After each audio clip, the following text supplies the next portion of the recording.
On today's show, Patrick Beverley and the Rockets eliminate OKC, but that won't stop us from celebrating the season of Russ. the Spurs and Jazz are now one game away from the second round. Which team will close it out in 6? And we debate whether the Bulls can beat the Celtics without Rondo in the mix. It's Wednesday, April 26th. The starter starts now.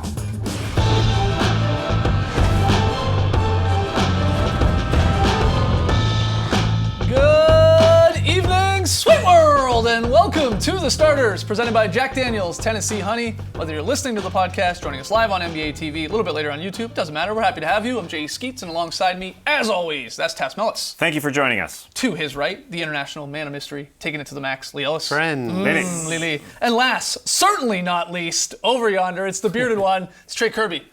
Hey yo! TK, what do you got? Well, I'm here at the internet looking for your best tweets at #TheStarters, and it's sad to say, guys, but after last night's Game 5 loss to the Rockets, Russell Westbrook's 2016-17 season is over. Oof, what a season it was to watch. Triple doubles, clutch shots, huge dunks, dancing, cupcakes, weird outfits, memes. If you could do it on or out a basketball court, Russell Westbrook did it.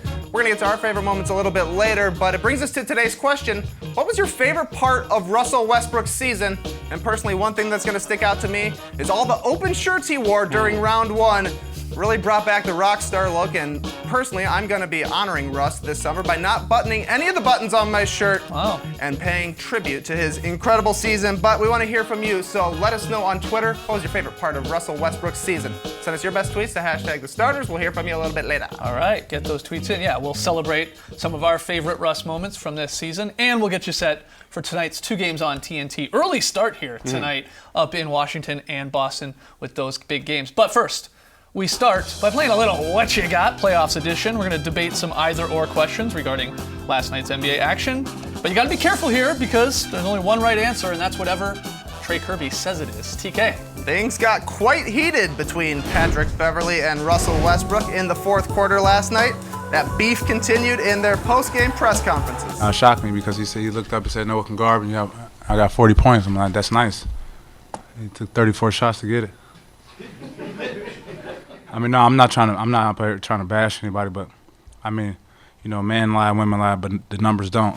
Oh yeah, he was talking about he was first team all defense, but I didn't know what the hell he was talking about because I had 42 at the time. The series, you know, I don't know what he talking about. Maybe he was dreaming of some. I don't know. Sorry, excuse my cuss word, but I don't know what he was talking about. But I guess he wanted to be first team all defense or something. Maybe he was dreaming about it. In this war of words, are you Team Beverley or Team Westbrook? What you got? First of all, trash talk. 2 thumbs up. Yeah, Fantastic I stuff. love it. I agree. A little jawing on the court there. You got to love it. Of course. But I got to go Team Westbrook because the two of them shared 20 minutes of Russell Westbrook's 42 minutes together on the court. So did you really shut him down, Patrick Beverley? And the second thing is, would he have said anything if they didn't win? Would that have come out in the post-game press conference? No. Either way, I love this little rivalry that's now gone in the postseason, but I got to lean towards Westbrook on this one. I'm also Team Westbrook. Beverly's good at his job. He gets under his skin and he actually affects Russell Westbrook's offensive game. But it's a lot harder to carry a team and to score the way that Russell Westbrook does than the way it is for Beverly to have a job and to say, go out there and see if you can stop this guy. And no one can really stop him. I mean, he does affect him, but Russell still gets 40-plus points. So I'm on Westbrook's train. This is crazy. I thought I was the Westbrook stand here on the show, but I'm actually Team Beverly in the war of words between these two because, you know, we saw what happened, of course, and they took care of the series of the Rockets in winning in 5, and I think still a better team. But Beverly did his part on Russ. Yeah, not massive amounts of minutes, but when he was on him in half-court sets at least, he kept Westbrook to 26%. Yeah. You know, Russ against everybody else on the Rockets, you know, shot 41%. So not amazing, but a pretty good drop-off. Forced him into more turnovers. And I also think when they started jawing there, midway through the fourth quarter, I wonder if that helped encourage Westbrook settle a little bit, try and just jack the shots because he was a little fired up a little bit more than normal against Beverly. So I'm unbelievably going Team Beverly in this one because you see the breakdown there from ESPN Stats and Info. He did a pretty good job on one of the best players we've seen last night. That doesn't take into account, though, the fact that Westbrook's been doing this all series long against the whole team. Oh, I get it. I mean, Westbrook still averaged a triple-double in the series, 37, 11 and a half. But, 7 of 27 when Beverly was on him. Yeah, no, it's good. if he's not all NBA first defense, or excuse me, all first team all defense, he's pretty close. Yeah. I think we can agree with that, especially at the point guard position. I love me some advanced stats, but I think you have to look at each one individually. And how can you really know that Patrick Beverley shut down Russell Westbrook or forced Russell Westbrook to shoot 26% in these Sure. situations? It's a team It's game. a team thing, and they especially threw on the many perimeter. Yeah. I mean, you get picked off and he misses a shot. Great stuff, Patrick Beverley. Not to take anything away from Patrick Beverley, but what do these stats actually mean? He loves it, though, when he does get under someone's skin like that and he gets in their He face. got under his skin when he forced him to have surgery in 2013. Yeah. Right. Literally. They've got some history for sure. Yeah, that's a tough one. Let's see what Trey thinks the answer is. Beverly! My old friend. Men lie, women lie, numbers don't. Good line. Great line. Yeah. Not Great his, line. not Can't his. disagree with him. But moving on, like Ross Geller moving a couch up some stairs, Game 5s were pivotal last night. In San Antonio, the Spurs got another great performance from Kawhi Leonard to take a 3-2 lead in their series with the Grizz. While in LA, Gordon Hayward scored 27 as the Jazz took a 3-2 lead over the Clippers. Which team's more likely to win in 6? The Spurs or Jazz? What you got? It's got to be the I Jazz. think it has to be, Yeah. especially when you look at the Spurs-Grizzlies series, the home team wins And they've done it all season. all series Yeah. and all season. 9 straight games now where the home team wins, so maybe that helps the Grizzlies' chances to give us a Game 7. Whereas the Jazz are now fully healthy, looked pretty good in another close game against Clippers on the road. I think it's the Jazz with the better chance to end it in 6. Yeah. I'm definitely worried about the Los Angeles Clippers at this point. It's a team built on stars and running their offense through Chris Paul and Blake Griffin. Blake's not there, so it's got to go through Chris Paul. And we've already seen a Chris Paul takeover game this series. I don't know if Chris Paul has another one in him, because I feel like if they're going to win Game 6, he has to. He has to go for 35 Right, plus. and he's already had one this series. I don't Yeah. know if we're going to get another one. And it's obviously not a shot at Chris, but that's just who he is. He's not a takeover type guy, and we had a sensational one already. Yeah, and without Blake Griffin there, I mean, someone has to fill that void. And he's still the best player to be able to do that. But again, Joe Johnson has really just done it again for the Utah Jazz. It's becoming his series. And now they go home with a chance to close it out. I just don't see how the Clippers can really come back from this. It's going to be so tough for them. I can see Kawhi Leonard winning a Game 6 by himself, though. You know, he was bored in Game 5, I think. You know, he only took 16 shots after destroying the Grizzlies in Game 4. You know, they lost in overtime, but, you know, he went from 30 shots to 16 shots. So I think we might get a huge Kawhi Leonard game in Game 6, just because Game 5, he was allowed to relax because his bench came through big time. He didn't have to shoot as much. Patty Mills was huge. Manu Ginobili was the inspiration. Yeah, Great he to was have him back. His noggin was on the ground. I was worried he was getting some carpet burn down there because he was diving on there. But Kawhi, I think we'll see another superstar performance from Kawhi in Game 6. Ultimately, though, we all think the Jazz may be more likely to take Game 6 and finish their series. Trey, what's the answer? Yeah, I agree. It's the Jazz. They're at home. They're somehow getting healthier. Double good for them. Yeah. Moving on, we saw a couple great owner moments last night. After Joe Johnson hit his 1,000th clutch shot of the series, cameras caught Clippers owner Steve Ballmer staring into the void, looking perhaps the calmest we've ever seen him. That came not too long after Rockets owner Leslie Alexander voiced his complaints to a ref on the court during play. Earned a big pop from the Houston faithful. Guys, what was the better owner reaction? Steve Ballmer or Les Alexander? What you got? It's got to be Les Alexander. That was during gameplay, and it was timed so well because it was a dribbling out the quarter. He had so much charisma, bravado, just to walk over there. Hey, this is my team. Why don't you officiate this a little bit better, sir? I mean, he might lose some money. I mean, he's a rich man, so he has can to. probably afford it. But you'd imagine that NBA's investigating it and looking into it. I don't know really what there's really to investigate. Didn't say a whole lot, obviously. Went over, was said something, quick. went back. But that might cost him a little bit of money. I think it's Ballmer, though. I think it is Ballmer because, like Trey said, we always see Ballmer going like this. But that's, as a Raptors fan, we've had some experiences similar to Ballmer where you're pretty high on your team, you're feeling good, and then something goes wrong, and you have no choice but just to do the old, He can't hide his emotions. Well, I'll just sit down here. Yeah. It takes everything to not scream out loud right now with my disappointment. Why So, can't we have I a think Joe it's Ballmer. Johnson on our team, is what he's saying. Yeah, it's possible. Yeah. It's absolutely possible. So we ultimately I'm going with Ballmer as well. going with Ballmer. Trey, Yeah. what's the answer to this one? I'd love to go Ballmer style, but it's got to be Les Alexander. Always funny when somebody's on the court, even better when it's an owner. There you go.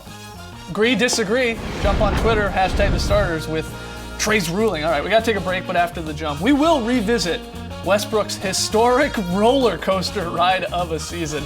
Don't go anywhere. You're watching the starters.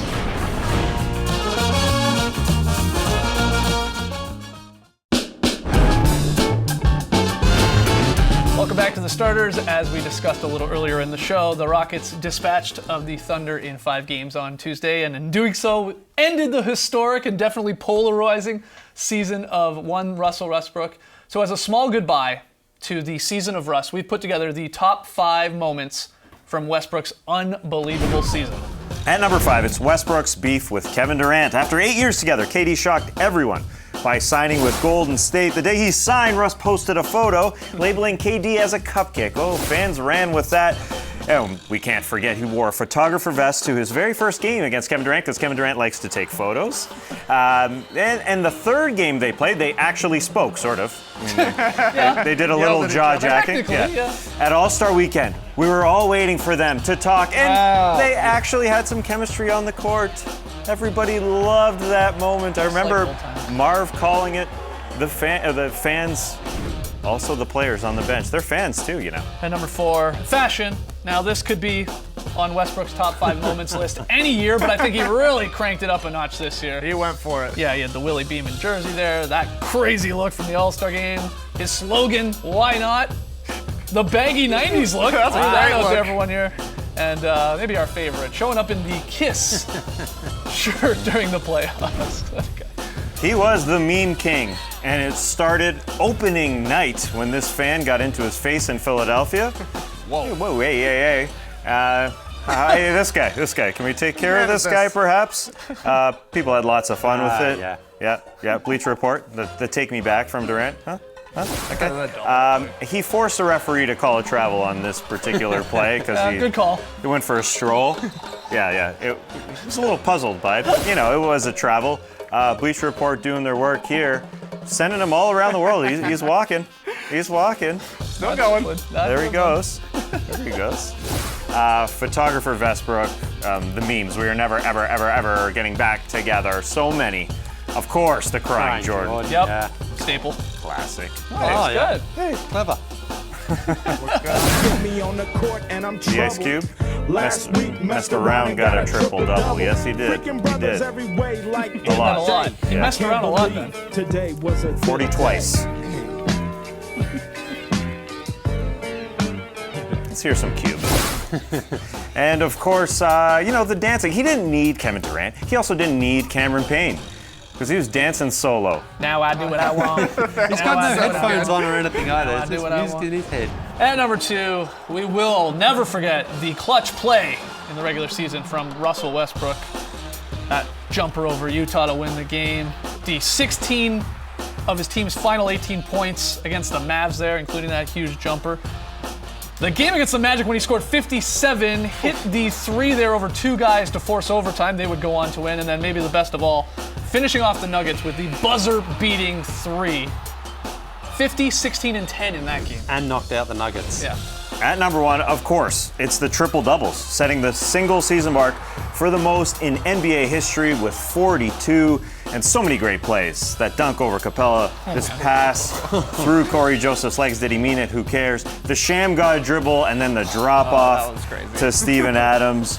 And on OKC's final game of the season, the man's record he broke, Oscar Robertson joined him in OKC for a little ceremony. That was cute. So there it is, the season of Russ. But in all seriousness, like 20, 25 years from now, whoever ends up winning the title, obviously not Westbrook and the Thunder, but whoever it is, do you think you'll remember that first when it comes to the 2016-17 season? Or will Westbrook and the triple-double pursuit and the way he played and the usage rate, will that come to mind first? What do you think? Well, obviously it depends on what happens in the finals. If you have a 3-1 comeback like last year, that will probably be And the maybe first. Cavs Warriors again. Yeah, in the exactly. third match. But assuming that won't happen again, I think this will stand out just because of the way that Westbrook did it, and because everyone doubted that he would be able to sustain it for the entire season and lead the league in scoring, mind you. So he did so many incredible things, and every night you had to tune in to see. In fact, you didn't even have to watch the whole game. Sometimes it'd have a triple-double in the first half or early in the third quarter. So just an incredible performance, and one that we definitely will remember for a long time. Yeah, people will remember the triple-double because they like saying triple-double. It's just a fun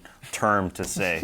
And it just stands out. I mean, it's pretty historic, obviously. Also, when you pair it with, obviously, the MVP race this season, and we don't know who's going to win, be it Westbrook, be it Harden, Kawhi, LeBron, but I think that will truly come first to mind. It'll be, like, unbelievable to think that either Harden or even Westbrook or Kawhi won't have won Yeah. the MVP this year. You'll be like, how is that possible? Similar to Big O when he did the triple-double average. He came third in MVP voting. It's sort of just a very, very strange thing. So It's going to be that'll the interesting first thing I think. as well when you do see a pairing maybe split up down the road as well, and seeing if people go, I remember when Durant left Westbrook and he went crazy that year. How will this next guy Sure. react? Will he have a similar season to sort of show that he can be the man on the team? Yeah, the narrative there heading into the season, a big part of it. Let's hear from you guys. Trey already threw the question out there. What will you remember most from Westbrook's, again, historic, very polarizing season? Let us know. Hashtag the starters. After the jump, though, we'll get you set for tonight's pivotal Game 5s in the Garden and in the phone booth. Don't go anywhere.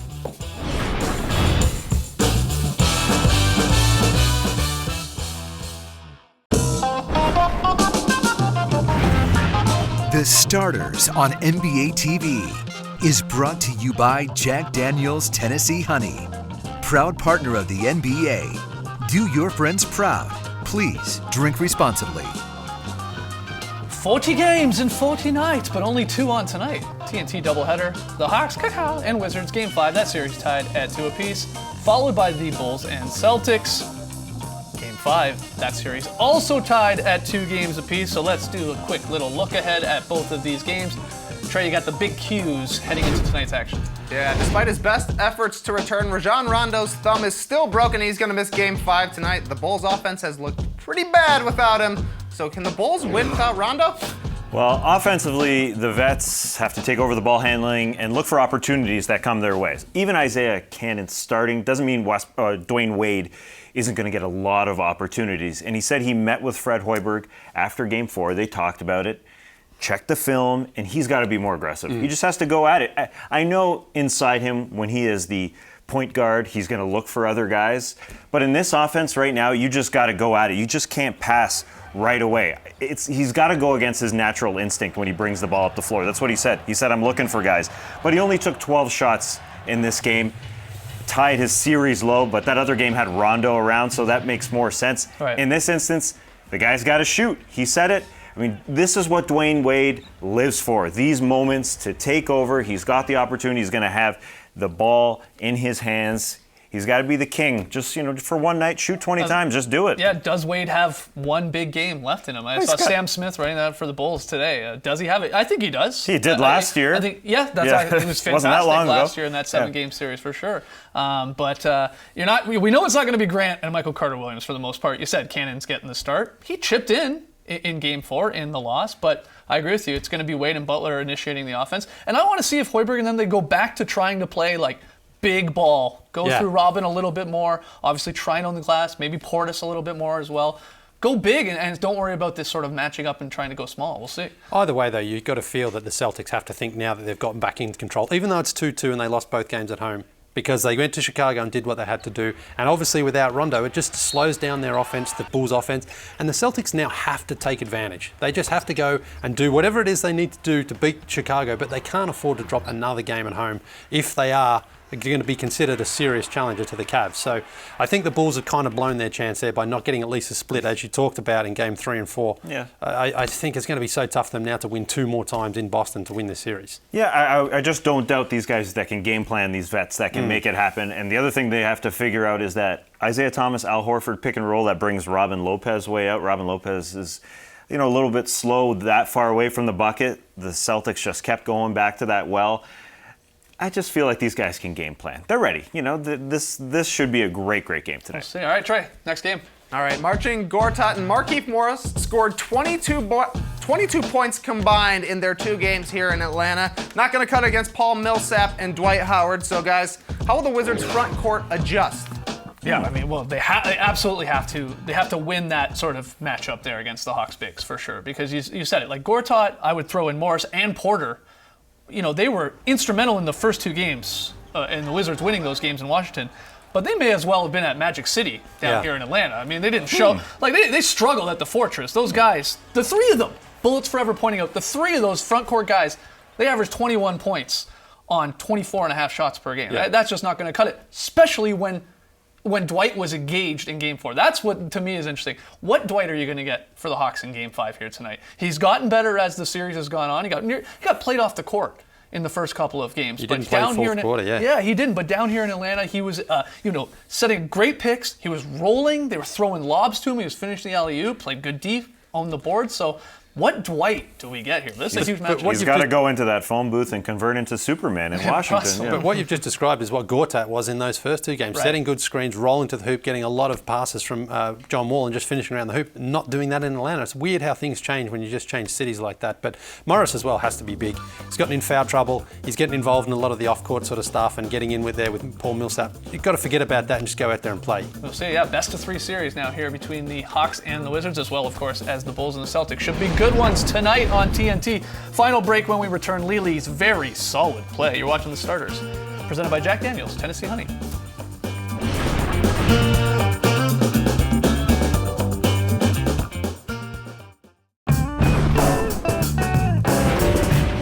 Rockets eliminating Russell Westbrook and OKC last night. But we asked you, what is your favorite part of Westbrook's pretty crazy season? You hit us up on Twitter, #TheStarters. Trey, you got a few of the best answers. Yeah, this guy had a lot of great moments and some great answers. Cone Kenyon says Westbrook referring to fashion when the questions were related to KD during the All-Star weekend. Very funny, forgot about that. Sean Stevens says the KD All-Star alley-oop. Everyone thought they were cool again, except Russ.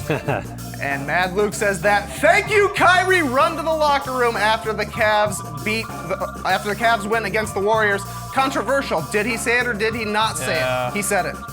I think he said it. All right. Lely, where are we going for VSP? Who gets the honor? We're going out to Staples Center for a very nice play from the Jazz. Watch Derek Favs, drops it off to Jinglin Joe. How did he see his teammate who dropped it through the netto there? Beautiful. You don't even now care pass. about the Look at actual this. play. Look You're at just that. looking That's for a the beauty. players' names. That That's what I call a very solid play. Don't get many opportunities to use howl netto in a pun. Gotta take it. Tassie appreciates it. Yeah, I appreciate that. Now it's time to honor our fan of the night. These fans bring it in the postseason. Rocket Man, he brought it. Guess the dollar beers worked. I don't know. I don't think this guy needs any help. Maybe just nachos or hot dogs. Oh, Lee, we got some fan side. Yeah, Zach out at the Staples Center. Last week this was, actually a couple of weeks ago, Clippers and Mavs game. First ever game, first ever fan sign. Good job. All right, guys, we'll see you tomorrow night, 5:30 p.m. Eastern. Thank you very much for joining us. And remember, from the starters, Russell Westbrook, thanks for the content, sir. Embrace the night, people.